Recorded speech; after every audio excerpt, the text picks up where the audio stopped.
त्या जागांचं यासाठी दिल्लीमध्ये बैठका सुरू आहेत. साधारणतः कधी या जागांची वाटणी होणार आहे? शिवसेनेला किती मला जो अंदाज आहे तो अंदाज उद्या संध्याकाळपर्यंत हे चित्र स्पष्ट होईल. 17च्या 17 जागा आम्ही महायुती म्हणून लढू, 17च्या 17 जागा आम्ही महायुती म्हणून जिंकू, हा ठाम विश्वास आमच्यामध्ये आणि आमच्या सगळ्या कार्यकर्त्यांमध्ये आहे. रायगडची जागा ही राष्ट्रवादीला जाण्याची शक्यता आहे, तर पालकमंत्री पद शिंदे सेनेला मिळेल का? मी थोडं करेक्ट करतो. शिवसेना हा युबीटी गट आहे आणि आमची शिवसेना ही शिवसेना आहे जी एकनाथ शिंदे साहेबांच्या नेतृत्वाखाली चालते. शेवटी कुठच्याही मतदारसंघामध्ये जागा मागणं हा काही दोष असू शकत नाही.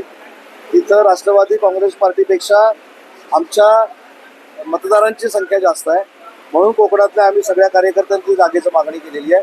पण याच्यावर निर्णय घेण्याचे सगळे अधिकार शिवसेनेचे हे माननीय एकनाथ शिंदे साहेबांना आहे. शिवसेनेची किती रिस्पॉन्सिबल आहे निवडणुकीबाबत?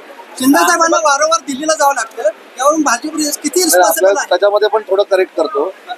महाराष्ट्रामध्ये जो कांद्याचा प्रश्न निर्माण झालेला आहे त्या कांद्याच्या संदर्भामध्ये अमित भाई शाह साहेबांकडे आज बैठक होती, म्हणून राज्याचे मुख्यमंत्री आणि दोन्ही उपमुख्यमंत्री हे दिल्लीमध्ये होते. पण शेतकऱ्यांच्या प्रश्नासाठी होते. 17 पैकी 14 जागा भाजप त्या ठिकाणी स्ट्रॉंग आहे आणि 2 जागा आपल्या शिवसेनेला आणि 1 जागा राष्ट्रवादीला मिळते अशी शक्यता आहे. नक्की काय चित्र आहे? हे कुठच्या सूत्रांकडनं तुमच्याकडे माहिती आली मला माहित नाही. ते सूत्र जरा मला सांगा, त्यांच्याशी मी चर्चा करतो.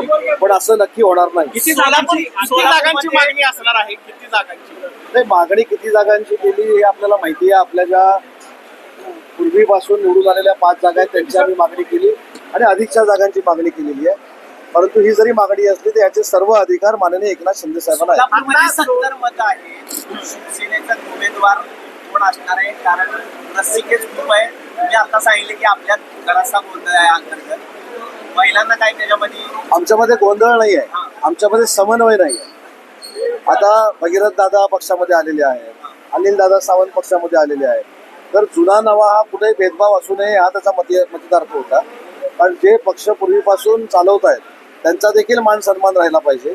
परंतु साहेबांवर विश्वास टाकून साहेबांच्या निष्ठेपोटी आणि साहेबांच्या विश्वासावर जे पक्षामध्ये आले त्यांचा देखील मान सन्मान राहिला पाहिजे हा त्याचा मतितार्थ होता.